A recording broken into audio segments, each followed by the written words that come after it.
Hello everybody, welcome back to this farming tutorial. This is part 2. I've broken this tutorial into parts to make it easier for you to understand because there are a lot of scripts that we will be creating. The first thing that we're going to do is create a series of scripts that correspond to the tools that we have created. Let's go to scripts and create a script called tool ID 1. And for the note, it's a very good idea to write notes as much as you can because it can be confusing later on. So for the note, I'm gonna write hoe. So tool ID 1 corresponds to the hoe. And the first line of code is going to be data variable. We're going to go down to tool, which is the variable that we set up in the previous part of this tutorial, and tool is going to equal 1. Every tool, such as the hoe and the watering can and the seeds, have their own ID number. So for the hoe, the ID number is 1. We're going to copy that and paste it. I'm going to change 1 to 2, and for the note, I'm going to type in watering can.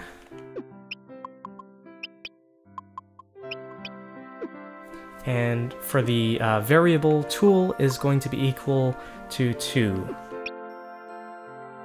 And save that. We're going to do the same thing for every seed that you create. Tool ID is 3, and this is going to be for the mushroom seeds. And then change tool to 3. And then I'm going to do the same thing for the turnips.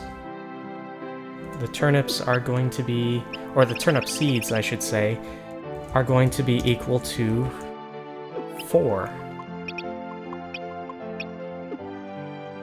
The reason why we're doing this is because when you equip a tool, such as a hoe, watering can, or a turnip seed, the game needs to know what it is you're trying to do. Like if you want to hoe the soil, it needs to know that you're holding a hoe. Or if you want to plant a seed, it has to know that you're holding a seed in your hand, if that makes any sense.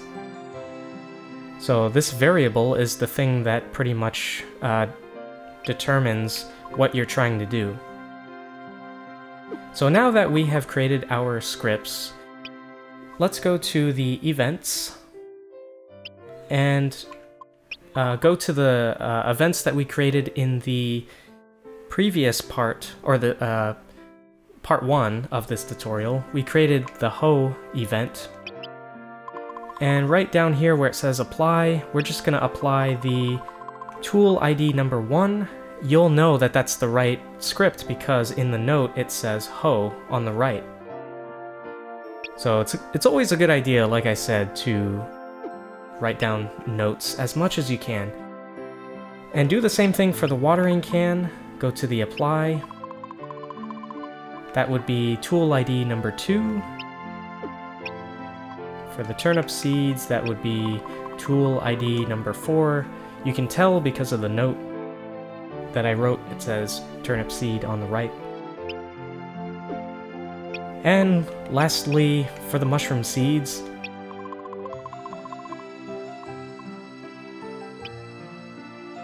okay? So once you do that for every tool, including the seeds, let's get out of there and go to the items. That would be in game, items, and then these are items that we created in part 1 of this tutorial. Let's go to the hoe, and in the advanced tab where it says equip item, we are going to select the system event called hoe, And also in the custom tab, we're going to change type to weapon. Now, I know that tools are not technically weapons because you don't use them to kill monsters with, but the reason why we're using it as a weapon is just so that we can equip the item. Alternatively, you can use it as a head or a body or a shield or an accessory, but the way that I have it set up is as a weapon. You can do that too if you'd like. Just make sure that it's one of the 5 and not other. Alright, let's save that. Do the same thing for the watering can. For the type, it's going to be a weapon. And then for the advanced tab, where it says equip item, select the system event called watering can. Do the same thing for the seeds.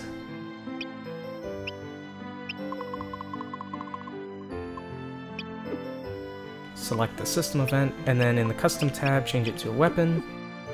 And then I'm going to do the same thing for the mushroom seed. So you're going to do that for all of your seeds.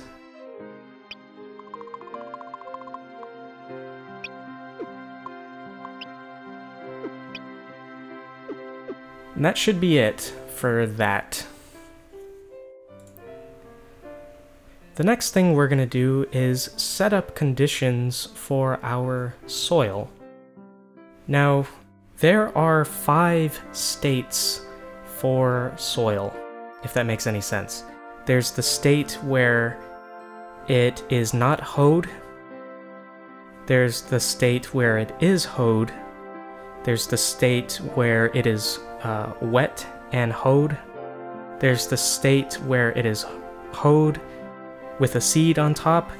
And last but not least, there's the state where the soil is hoed, wet, with a seed. It can be kind of complex, but we're gonna make it easy. So let's go to scripts, and create. We're gonna create 4 conditions. I'm gonna call this tool condition 1. And this is going to be a starting condition. And the first thing that we're going to do is go to the script branch, condition, variable, tool equals 1. And what this is basically asking is, are you holding a hoe? Because as we've established, 1 is the hoe, or tool 1 is the hoe. And if it is, then data flag, and go to, this is going to be a system event called satisfy execute on. And what that is when satisfy execute is on, that means that the conditions have been met. And the event can carry on to the apply script. So for example, if we have a hoe, we're trying to hoe the soil, it's going to ask, do you have a hoe? Yeah, we do. So it's going to turn on satisfy execute, and then it's going to hoe the soil, if that makes any sense. Alright, so we're going to create another condition. I'm going to copy that and paste it and change some numbers around. So tool condition 2. This one is going to ask if tool equals 2. And as we've established, tool number 2 is the watering can. So if you're holding a watering can and you want to water the soil, then satisfy execute will be turned on. Alright, I'm going to copy that, paste it. tool ID, or tool condition number 3. This one is going to ask, is tool greater than or equal to 3? Now we've established that 3 is, in this case, it's the mushroom seed. Anything greater than 3, like for example 4, is the turnip seed. So really what it's asking is, do you have a seed? It can be any type of seed. Doesn't matter what kind of seed it is. Do you have a seed in your hand? Yes. Then satisfy execute is on. And oh, I actually missed something. Let's go back to tool condition 2. There is something that I missed. Let's copy this whole thing and paste it down here. Alright, and let's change the second condition to say the same thing that we did for tool condition 3. It's going to say tool, if tool is greater than or equal to 3, so it's asking, do you have a seed? This tool condition is asking, do you have either a watering can or a seed? Then it's going to satisfy execute. This might seem a little confusing at first, but when we apply these starting conditions to our event, it might start making sense. Let's copy tool condition 3, paste it, and change that to 4. This one is going to say, is tool equal to 2, which is the watering can. Do you have a watering can? Then satisfy execute. Alright, let's save that. Exit out of there. Let's go to our events. And for the Dirt 1 and Dirt 2, you should probably have as many as like 50 or 100 Dirt events, I'm assuming. You might have a ton, and that's okay. I only have 2. So let's go to Dirt 1, and we're actually going to create 5 pages. Select New until you see 4 out of 4, or actually it might say a different number like 0 out of 4, or whatever, it doesn't matter. As long as you have 5 pages. It says 4, but 0 counts as a page, so really you have 5. 1, 2, 3, 4, 5 pages. The first one, or in this case page 0, where it says Start, in this field where it says None, we're going to change that to tool condition 1. Go to the next page, page 1, and we're going to change that to tool condition 2. Go to the next page, do the same thing, tool condition 3. Go to the next page, tool condition 4. And for the last page, we leave it blank. And the reason why is because in this instance of the soil, you can't really do anything because this is the state at which the soil is hoed, wet, and has a seed on top. In that case, you can't really do anything more to it. Unless, of course, you create fertilizer in your game, then you would create another state where it might be able to accept fertilizer, but I'm not going to do that in this tutorial. That's totally optional and up to you to create something like that. By the way, this is the fun part. You're going to do that for every event, and we're not even done. Those are just the conditions. So for Dirt 2, I'm going to do the same thing, create 5 pages. This is the thing that takes a very long time to do, but it is absolutely necessary So make sure you do it for every single dirt event that you have created. Luckily, I only have 2, so it doesn't take that long. Alright, let's exit out of there. There is one more thing I'm going to do before I conclude this part of the tutorial. Let's go back to the events. Go to your dirt events. So dirt 1.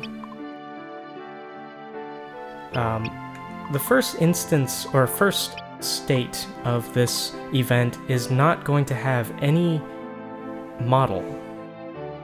But after you hoe the soil, it will have a model. It's going to be the crate that we created in part 1. So change type to objects. The model is going to be hoed soil. The second state is going to be wet soil because we have, in this instance, we have not only hoed the soil, but we watered it as well. And then the third one is going to be a dry hoed soil, because in this case, we have hoed the soil and put a seed on top, but we have not watered it. And then lastly, it's going to be wet hoed soil, because in this state, not only have we hoed the soil, but we have also wet it with a watering can, and we also have put a seed on top. You're going to do that for every event, every dirt event. I probably should have mentioned that in the beginning, because it's actually more work to create the events first and then change the model type and apply the scripts. So I apologize for that. What we should have done is create one dirt event, change the models and applied the start condition scripts, and then copied and pasted them, and then just simply changed the name. That would have been a lot easier, so I do apologize for that. But yeah, you can do that if you want. I'll see you in part 3 of this farming tutorial. Thank you for subscribing, thank you for watching, see you later.